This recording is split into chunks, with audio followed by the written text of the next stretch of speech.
सबसे बड़ी राजनीतिक खबर क्या होती है? कोई रैली, कोई बयान, कोई विवाद? नहीं, सबसे बड़ी राजनीतिक खबर होती है जनता के मुद्दे, वो मुद्दे जिनके आधार पर पार्टियां वोट लेकर सरकार बनाती है, वो मुद्दे जिनके पूरे ना होने पर सरकारों की सत्ता से विदाई भी हो जाती है। आम आदमी के हक की ऐसी ही सबसे बड़ी राजनीतिक खबरों पर आज तक हर रात 10 बजे दस्तक देता है। नमस्कार, मैं रोहित सरदाना आपका स्वागत करता हूं। आज दस्तक देकर हम पूछेंगे कि क्या जनता अब यही दुआ करे कि काश हर दिन चुनाव होते तो तेल की महंगाई पर ब्रेक लग जाती।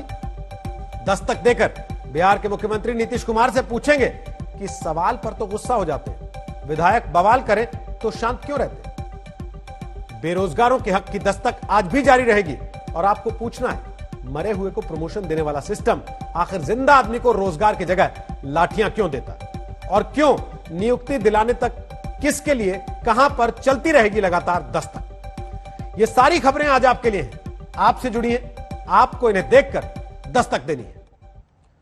और आज की पहली दस्तक है कि काश हर दिन चुनाव होते। क्यों होते? क्योंकि चुनाव आते ही तेल की महंगाई पर ब्रेक लगा हुआ, क्योंकि चुनाव आते ही कच्चा तेल महंगा होने के बावजूद पेट्रोल डीजल के दाम बढ़ नहीं रहे। चुनाव आते ही संसद से लेकर सड़क तक राजनीतिक दल जीएसटी के दायरे में पेट्रोल डीजल को लाने की चर्चा करने लगे। तो क्या चुनाव आते रहेंगे तभी महंगाई दूर जाएगी, और जब चुनाव दूर होगा तो महंगाई पास आएगी?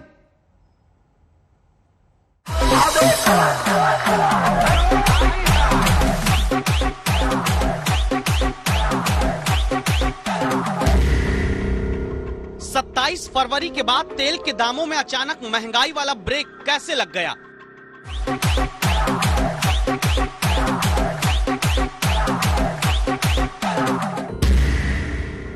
कच्चा तेल महंगा होने पर भी 10 दिन से पेट्रोल डीजल के दाम क्यों नहीं बढ़ रहे?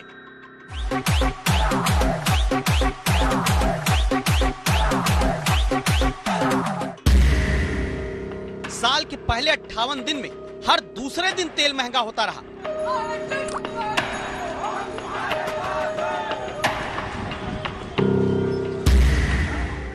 लेकिन 26 फरवरी को चुनाव के ऐलान के बाद अचानक तेल में रोजाना वाली महंगाई उड़न छू होने लगती है।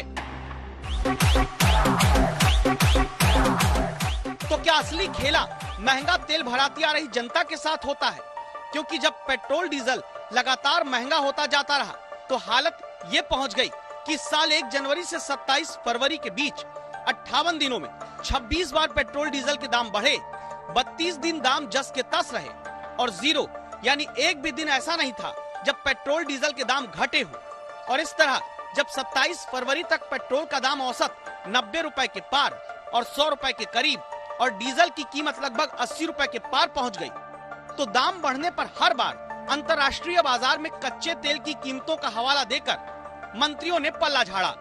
एक, कोरोना के कारण उत्पादन में कटौती हुई थी, उत्पादनकारी देश तेल उत्पादन कम किए थे। उन दिनों में तेल उत्पादन कम करने का प्रमुख कारण था आवश्यकता नहीं थी, डिमांड नहीं थी। अभी जैसे 2021 की जनवरी फरवरी में डिमांड स्वाभाविक हो गया है, उस आवश्यकता को पूरा करने के लिए उत्पादन नहीं हुआ है, प्रोडक्शन नहीं हुआ है। ये एक प्रमुख कारण है।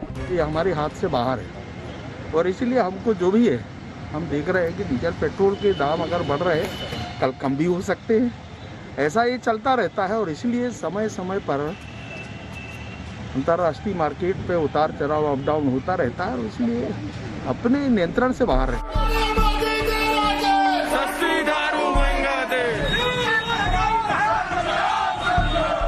सड़क से संसद तक जब तेल के दामों पर प्रदर्शन हुआ तो सिर्फ यही वजह बताई गई कि अंतर्राष्ट्रीय मार्केट में कच्चे तेल के दाम बढ़े हैं, तो क्या करे सरकार। ये बात सच है तो आज तक की रिसर्च टीम के निकाले आंकड़े देखते हैं, जो कहते हैं कि 10 फरवरी से 19 फरवरी के बीच 10 दिन रोज पेट्रोल डीजल के दाम बढ़ते रहे। 10 दिन में पेट्रोल के दामों में दिल्ली में 2 रुपए 89 पैसे प्रति लीटर का इजाफा हो गया। इन्हीं 10 दिनों के दौरान कच्चे तेल की कीमत अंतर्राष्ट्रीय बाजार में 61.64 डॉलर प्रति बैरल से 62.67 डॉलर प्रति बैरल हो गई। तो इन 10 दिनों के आधार पर यह पाया जाता है कि 2.5% कच्चा तेल महंगा हुआ तो पेट्रोल के दाम भारत में 3.3% का इजाफा पा जाते हैं। लेकिन फिर इसके बाद क्या होता है? इसके बाद दिल्ली समेत देश भर में प्रदर्शन होता है। राजनीतिक दल पेट्रोल डीजल की महंगाई पर सड़क पर आंदोलन करते हैं और सरकार की तरफ से यही लगातार कहा जाता है कि क्या करें, हमारे हाथ में तो है नहीं, अब कच्चा तेल महंगा हो रहा है। खास करके खाड़ी के देशों ने अपना उत्पादन घटा दिया है, तो इन सारे कारणों से अंतर्राष्ट्रीय बाजार में जो मूल्य वृद्धि हुई है, ये सरकार को तेल की कीमत को बढ़ाना पड़ा है। केंद्र की सरकार लगातार खाड़ी के देशों के साथ संपर्क में है और मैं उम्मीद करता हूं कि बहुत जल्द तेल के दामों के अंदर गिरावट आएगी। और इसके आगे क्या होता है? 26 फरवरी को चुनाव आयोग की प्रेस कॉन्फ्रेंस होती है। 26 फरवरी को पश्चिम बंगाल, तमिलनाडु, असम समेत 5 राज्यों में चुनाव का ऐलान होता है और फिर 27 फरवरी को एक दिन तेल कंपनियां पेट्रोल डीजल का दाम कुछ पैसे बढ़ाती हैं। लेकिन 27 फरवरी के बाद 9 मार्च तक यानी 10 दिन के दौरान पेट्रोल डीजल के दाम में 1 पैसे का इजाफा नहीं होता। संभव है कि अब आपका भी माथा ठनके और लगे कि चुनावी डंडे झंडे के कारण क्या तेल की महंगाई थम गई। इस वजह को और बल मिलता है जब हम ये पाते हैं कि चुनाव के ऐलान से पहले 10 फरवरी से 19 फरवरी के बीच कच्चा तेल अंतर्राष्ट्रीय बाजार में $1.03 प्रति बैरल महंगा होने पर भारत में पेट्रोलियम कंपनियों ने पेट्रोल का दाम उन्हीं 10 दिन के भीतर ₹2.89 प्रति लीटर तक बढ़ा दिया। लेकिन भारत में 5 राज्यों में विधानसभा चुनाव के ऐलान की तारीख के बाद से 27 फरवरी से 9 मार्च के बीच जब कच्चा तेल $5.60 प्रति बैरल से ज्यादा महंगा पाया जाता है, तब देश में पेट्रोलियम कंपनियां पेट्रोल डीजल के दाम में 1 पैसे का इजाफा नहीं करती। तो क्यों ना कहा जाए कि इलेक्शन पास है तो तेल की महंगाई दूर, या फिर राहत इंदौरी साहब से माफी मांगते हुए कहें कि तेल की महंगाई में रुकाव है क्या, पता करो देश में कहीं चुनाव है क्या। ऐश्वर्या पालीवाल के साथ आनंद पटेल, दिल्ली आज तक।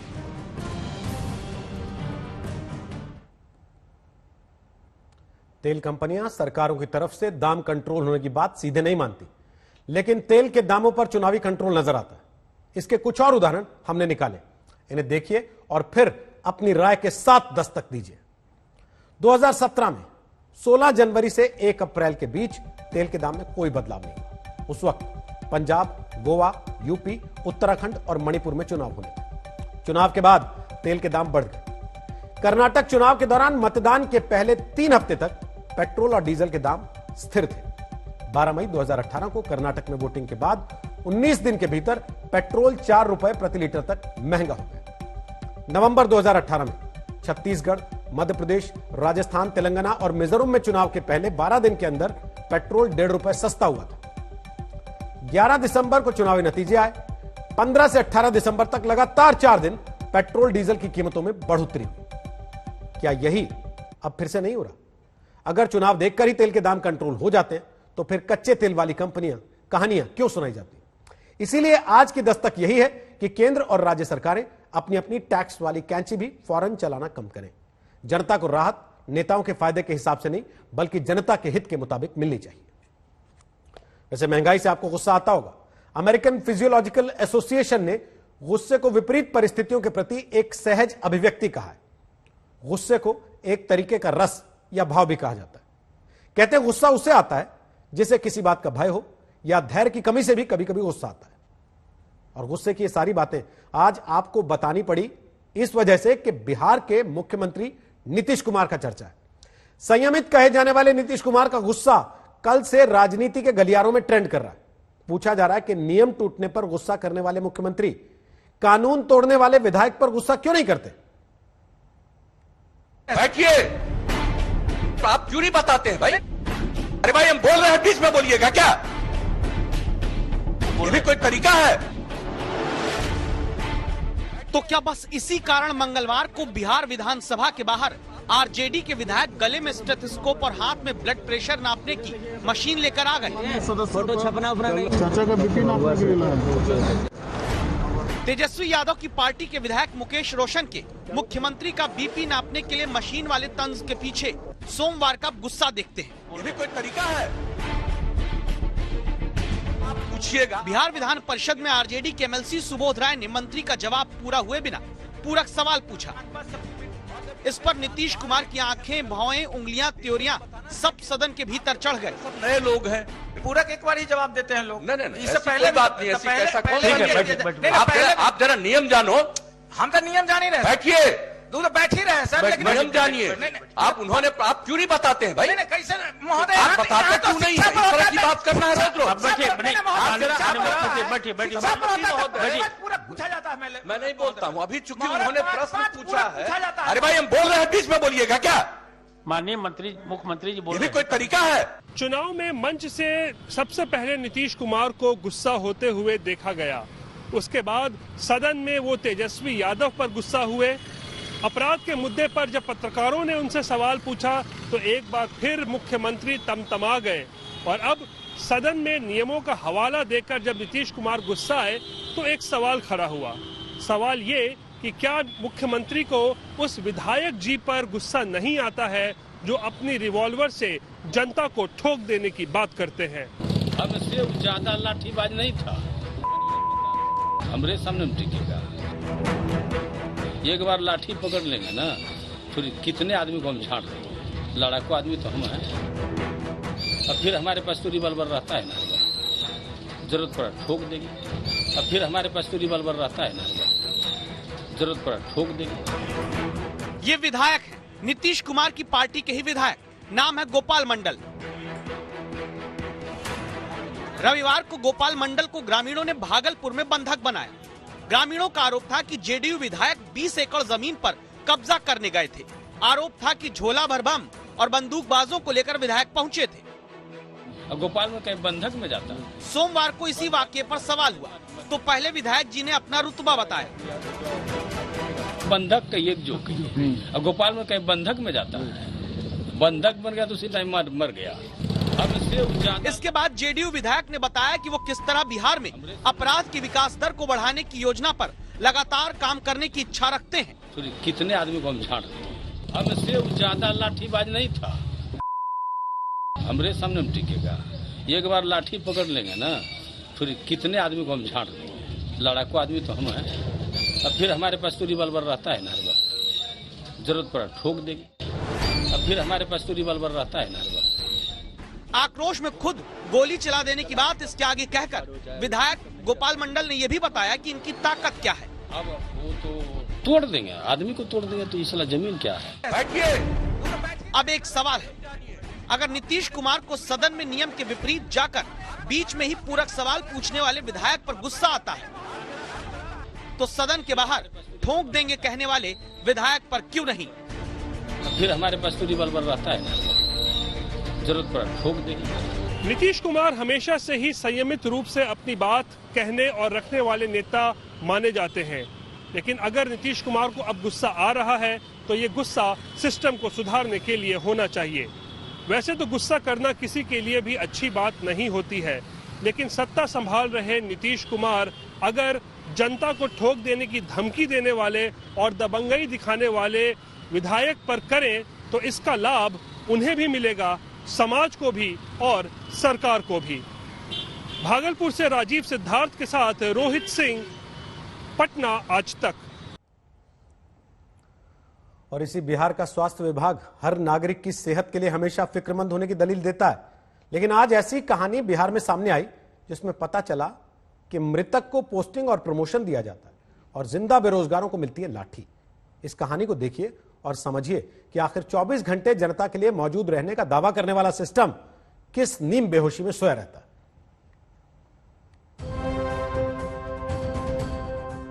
बिहार में जो जिंदा है उन्हें नौकरी के लिए लाठी खानी पड़ती है और बिहार सरकार का स्वास्थ्य महकमा एक मृतक का ट्रांसफर, प्रमोशन, पोस्टिंग भी कर देता है। इस सरकारी कागज पर देखिए, पटना से 8 मार्च को स्वास्थ्य विभाग की तरफ से जारी इस नोटिफिकेशन में 9 सिविल सर्जन की पोस्टिंग की जाती है। इसी पेपर में 6ठे नंबर पर डॉक्टर राम नारायण राम का नाम आता है, जिन्हें भोजपुर से शेखपुरा जिले में सिविल सर्जन के तौर पर पोस्टिंग दिए जाने की बात सोमवार को कही गई। लेकिन हैरानी और शर्म की बात यह कि डॉक्टर राम नारायण राम की मृत्यु फरवरी महीने में ही हो चुकी है। यानी मृत्यु के 1 महीने बाद सिविल सर्जन जैसे अहम पद पर विभाग पोस्टिंग कर देता है। बिहार विधानसभा में तुरंत इस मुद्दे को विपक्ष ने लपक लिया। सरकार कैसे चल रही है अभी पता नहीं, भगवान भरोसे सरकार चल रही है महोदय। ऐसे नहीं, ऐसे माननीय मंत्री जी को, माननीय मुख्यमंत्री जी को संज्ञान लेना चाहिए महोदय। ऐसे पदाधिकारी पर कार्रवाई होनी चाहिए। पूरा देश दुनिया में थू-थू हो रहा है महोदय बिहार का। सवाल ये है कि जिस डॉक्टर की मौत हो गई हो वो डॉक्टर भला किसी जिले में स्वास्थ्य विभाग की कमान को कैसे संभाल सकता है। सवाल ये भी है कि जिस डॉक्टर की मौत 1 महीने पहले हो चुकी है, भला स्वास्थ्य विभाग को इसकी जानकारी क्यों नहीं है। यूं तो अक्सर स्वास्थ्य विभाग पर लापरवाही के आरोप लगते रहे हैं, लेकिन ये लापरवाही की पराकाष्ठा है। लापरवाही की पराकाष्ठा के लिए जिम्मेदार कौन है? इस सवाल के साथ आज तक संवाददाता सुजीत कुमार झा सीधे बिहार के स्वास्थ्य मंत्री मंगल पांडे के पास पहुंचते हैं और लापरवाही की वजह पूछते हैं। सिविल सर्जन के पदस्थापन की एक प्रक्रिया होती है और जो स्वास्थ्य सेवा के क्षेत्र में वरीय अधिकारी होते हैं उनको सिविल सर्जन पदस्थापित किया जाता है। वो एक सूची बनी हुई है और जब इस तरह का कोई पदस्थापन होता है तो उसकी एक प्रक्रियागत कार्रवाई विभाग के अंदर की जाती है जिसमें समय लगता है। और हमारे चिकित्सक की दुखद मृत्यु हो गई लगभग 1 महीने पहले। इसकी सूचना वरीयतम अधिकारी तक आनी चाहिए थी जो नहीं पहुंची थी। तो सवाल उठता है कि जहां विभाग को अपने ही सीनियर डॉक्टर की मृत्यु का पता 1 महीने तक ना चले, वो स्वास्थ्य विभाग क्या आम आदमी की जिंदगी की फिक्र कर पाता होगा? हमारे विभाग के जो संबंधित अधिकारी हैं और सेक्शन अफसर हैं उनसे पूछताछ की गई है कि कैसे ये गलती हुई है और उनसे पूछताछ के बाद जब उनका जवाब आएगा तो आगे हम लोग उसको देखेंगे। ये लापरवाही बेरोजगारों के जख्मों पर नमक छिड़कने जैसी है। जो नौजवान पटना की सड़क पर नौकरी की तलाश में लाठियां खाते हैं, पुलिस के डर से नाले में कूदने को मजबूर होते हैं, वो तो दस्तक देकर पूछेंगे ही मृतक को पोस्टिंग देने वाला सिस्टम जिंदा बेरोजगार को खदेड़ता क्यों है। सुजीत कुमार झा, पटना आज तक। इसीलिए दस्तक देना जरूरी है और जब दस्तक देते हैं तो सरकारें सुनती हैं। जैसे 20,000 से ज्यादा चयनित शिक्षकों की 1 साल से लंबे वक्त से चल रही लड़ाई में आज तक की दस्तक को मध्य प्रदेश में सुना गया।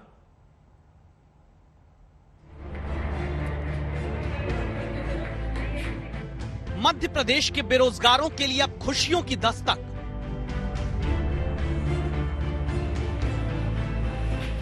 20,000 से ज्यादा चयनित शिक्षकों की नियुक्ति का बंद रास्ता खुलने की दस्तक।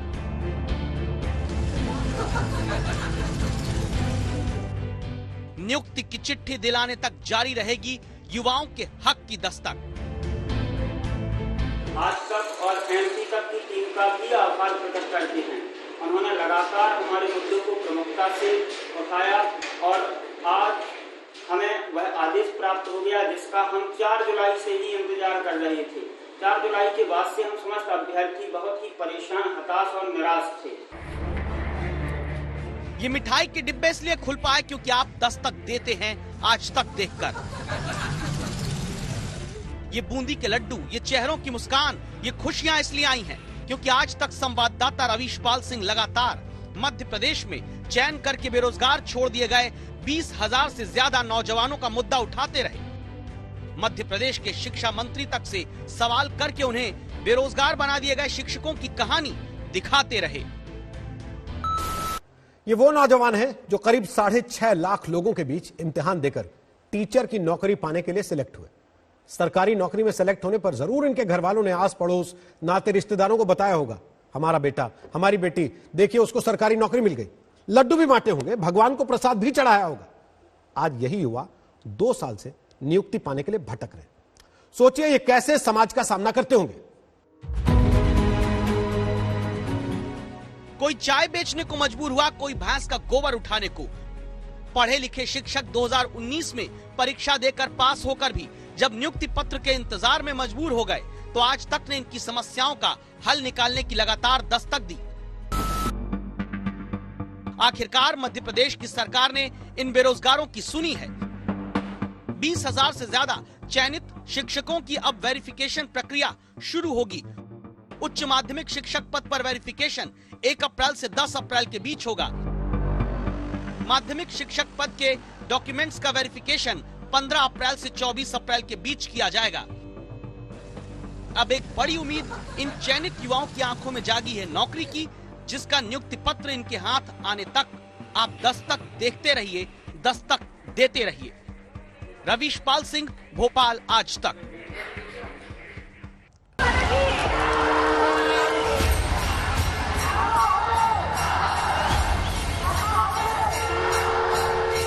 जयंती मंगलाकाली भद्रकाली कपालिनी दुर्गा शिवा क्षमा धात्री সদা নমস্তুতে।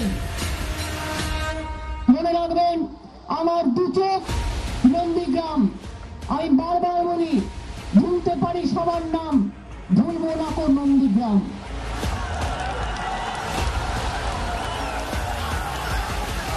7 লাখ ভোটে যদি মাননীয়াকে হারাতে না পারি, আমি রাজনীতি ছেড়ে দেব। अपनी जिंदगी की सबसे मुश्किल सियासी जंग लड़ने के लिए ममता बनर्जी एक बार फिर नंदीग्राम की शरण में। जीत के लिए ममता ने अपनी स्कूटी भवानीपुर के बजाय नंदीग्राम की तरफ मोड़ दी है। मगर सवाल यह है कि ममता की स्कूटी दौड़ेगी या फिर गिरेगी। आपकी स्कूटी भवानीपुर जाने के बाद बदल नंदीग्राम की तरफ मुड़ गई। हम नहीं चाहते किसी को चोट आए, लेकिन जब स्कूटी ने नंदीग्राम में गिरना तय किया है तो हम क्या करें। तो क्या ममता बनर्जी का नंदीग्राम वाला दांव उल्टा पड़ेगा? क्योंकि नंदीग्राम दीदी लेफ्ट और राइट दोनों तरफ से घिरी है। ऐसे में दीदी कैसे शुभेंदु फैक्ट्री का मुकाबला करेंगी या फिर वो अकेले ही सब पर भारी पड़ेंगी? शुभेंदु की तरह ज्यादा फैक्टर नहीं करेगा, क्योंकि यहाँ पे सीएम खड़ा हो रहा है। कितने वोट से जीत सकते हैं? 1 लाख वोट में कम से कम 1 लाख वोट जीतेंगे। मिर्जापुर शुभेंदु नहीं जीतेगी, ममता बनर्जी जीतेगी। वही मेरा माँ है, वही जीतेगी, और कुछ नहीं बोला था। सवाल यह है कि अगर ममता को जीत का इतना ही भरोसा है तो फिर वो मंदिरों के चक्कर क्यों लगा रही है? जो काम उन्होंने पिछले चुनावों में नहीं किया, तो फिर वो इस बार ऐसा क्यों कर रही है?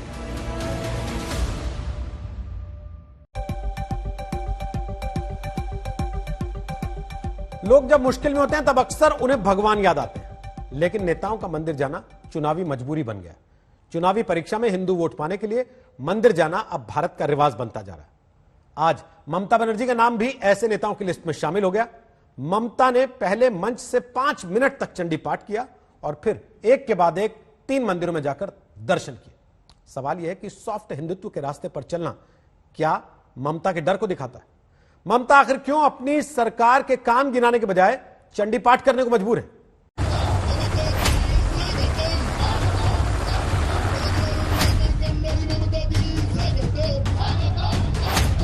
या देवी सर्वभूतेषु मातृरूपेण समस्थिता नमस्तस्यै नमस्तस्यै नमस्तस्यै नमो नमो मधुकैटम विद्यापि विदात्ति परदे नमो। नंदीग्राम को जीतने के लिए ममता के इस अंदाज की चौतरफा चर्चा है। सवाल उठ रहे हैं कि ममता ने क्यों कहा कि वो घर से चंडी पाठ करके निकलती है। क्या ये बीजेपी के तुष्टीकरण के आरोप का नतीजा है?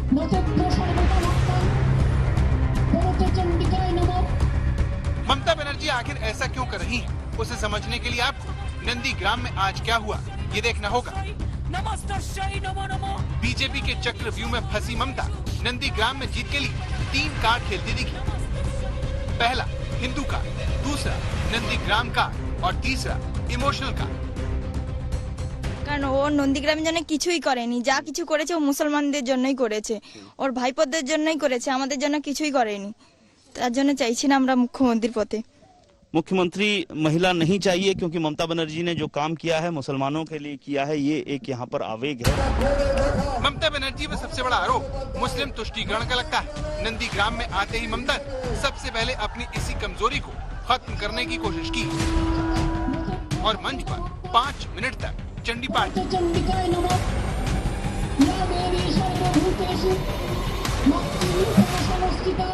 नंदीग्राम में अपने पहले कैंपेन में ही ममता बनर्जी ने चंडी पाठ से शुरुआत की है और यहाँ पर मंत्रोच्चार लगातार कर रही हैं। पिछले 5 मिनट से ममता बनर्जी लगातार यहाँ पर चंडी पाठ कर रही हैं, मंत्रोच्चार कर रही हैं। तो एक तरह से हम कह सकते हैं कि यहाँ पर ममता बनर्जी ने हिंदू कार्ड खेला है और जैसा कि समझा जा रहा था ममता बनर्जी की स्ट्रैटेजी पढ़ना या समझना कठिन है। ये मुस्लिम वोट बैंक पर ममता बनर्जी यहाँ पर आई है, लेकिन यहाँ पर आते ही उन्होंने हिंदू मंत्रों के साथ, मंत्रोच्चार के साथ कैंपेन शुरू किया है। चंडी पाठ के बाद ममता बनर्जी का काफिला तेजी से नंदीग्राम के मंदिरों की तरफ बढ़ने लगा, जहां ममता को देखने के लिए पहले से ही बड़ी संख्या में लोग इकट्ठा थे।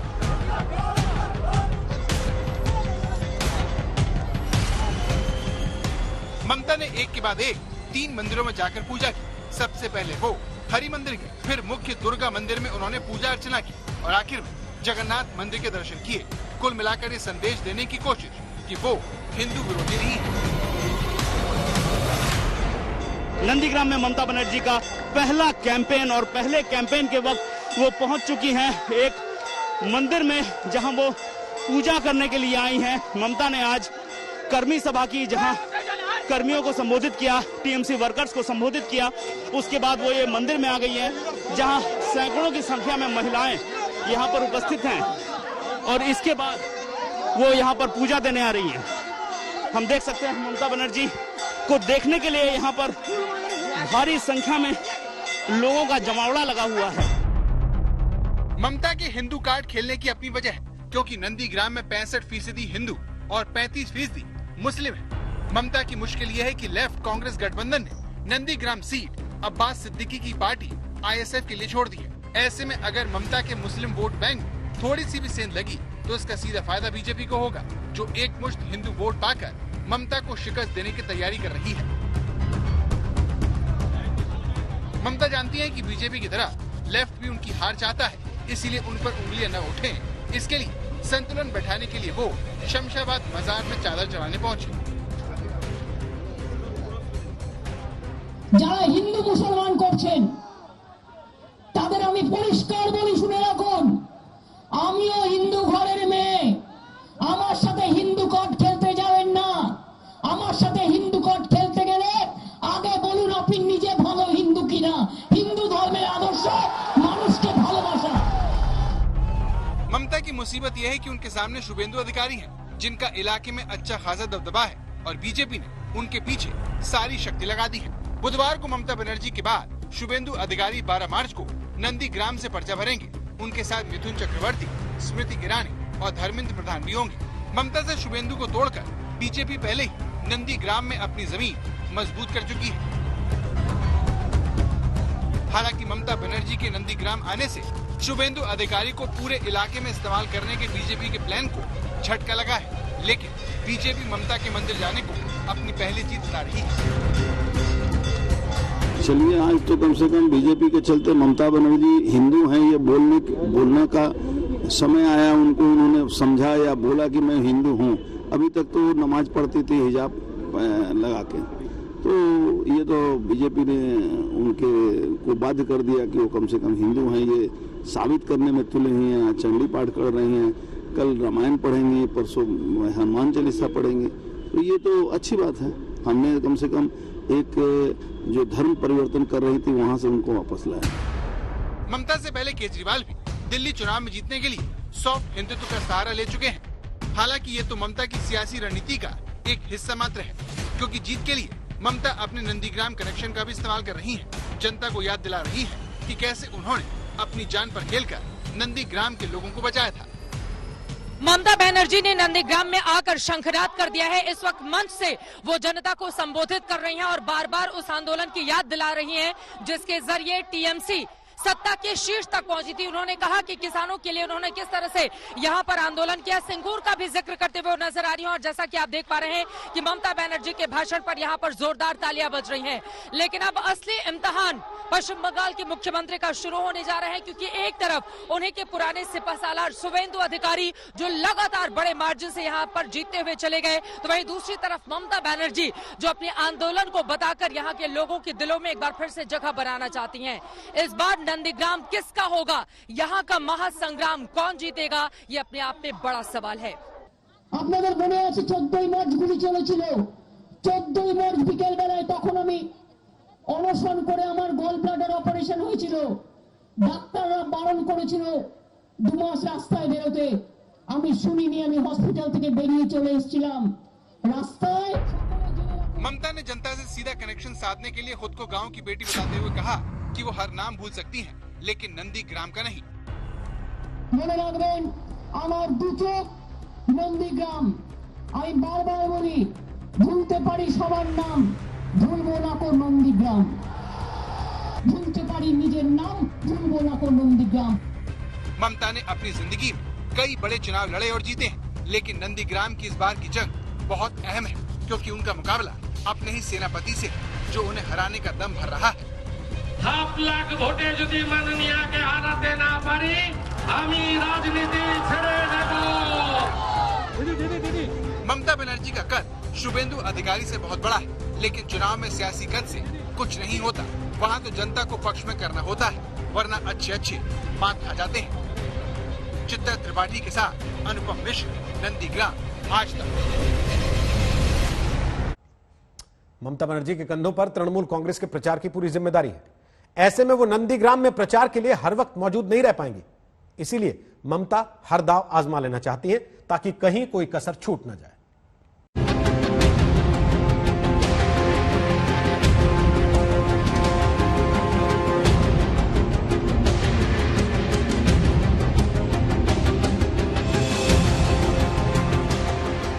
नंदीग्राम में ममता बनर्जी की एंट्री से पहले तक बीजेपी एक तरफा जीत की तरफ बढ़ रही थी, लेकिन ममता के मैदान में आने से तृणमूल कांग्रेस में मानो जान सी आ गई है।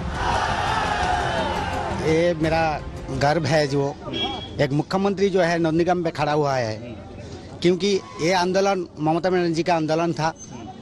अभी जो मिर्जापुर यहाँ से हट गया, उसका विश्वास किया था। शुभेंदु अधिकारी पिछली 2 बार से यहाँ पर चुनाव जीत रहे हैं, लेकिन तब वो ममता के सिपाही थे। यही बात तृणमूल कांग्रेस के कार्यकर्ताओं को अखर रही है, और वो इस चुनाव में उन्हें सबक सिखाना चाहते हैं। ममता बनर्जी का ही आंदोलन था, ये सबको पता है। आप चारों तरफ देख लीजिए, उसका कोई नहीं है, बीजेपी का कोई नहीं है ही नहीं इधर, और शुभेंदु इधर ज्यादा फैक्टर नहीं करेगा। तृणमूल कांग्रेस मुख्यमंत्री के उम्मीदवार होने को गर्व से जोड़ रहे हैं, लेकिन जिस नंदीग्राम ने ममता का सियासी वनवास खत्म किया, उसकी उपेक्षा के आरोप भी जनता लगा रही है। उसको निकाल के भगा देंगे सभी आम पब्लिक ने, लेकिन किस लिए जो आम पब्लिक को एक कारखाना नहीं मिला, एक बेकारत्व ज्यादा बढ़ गया 12 साल, तो क्या किया, तो अभी किस लिए उसको इधर फिर से चुनेंगे, फिर तो बेकारत्व और ज्यादा बढ़ेंगे ना।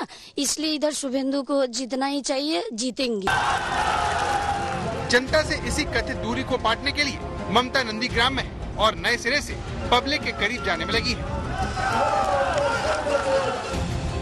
पश्चिम बंगाल में 8 चरणों में चुनाव होना है। 1 अप्रैल को नंदीग्राम में वोटिंग की बारी आएगी। चित्रा त्रिपाठी के साथ अनुपम मिश्र, नंदीग्राम, आज तक। और दस्तक में चलते चलते आपको मध्य प्रदेश के मुख्यमंत्री शिवराज सिंह चौहान का भी एक अंदाज देखना चाहिए। ये मैं हूं, ये मेरी सरकार है, ये मेरी प्रशासनिक टीम है, और आप देखो भूमाफिया भाग रहे हैं। दस्तक में आज के लिए इतना ही। कल आपसे फिर मुलाकात होगी एक नई दस्तक के साथ। तब तक के लिए अपना ख्याल रखिए।